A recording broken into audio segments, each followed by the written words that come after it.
Hi everyone, in front of me I've got a Redmi 15 and let me share with you how to check the IMEI number of this device.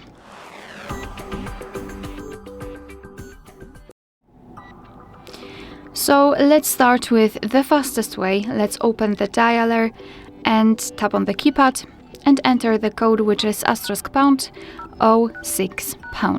And as you can see, by this code you are provided with both IMEI numbers of this device. So let's tap on OK and let me show you another way through the settings. So we have to open the settings, tap on About Phone, which is at the top of the list, then scroll down and go to Detailed Info and Specs.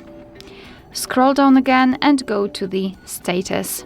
And as you can see right here, we've got both IMEI numbers for both SIM slots. Of course, you have to tap on it to show the information. Alright, so that will be all. Thank you so much for watching. Please hit the subscribe button and leave the thumbs up.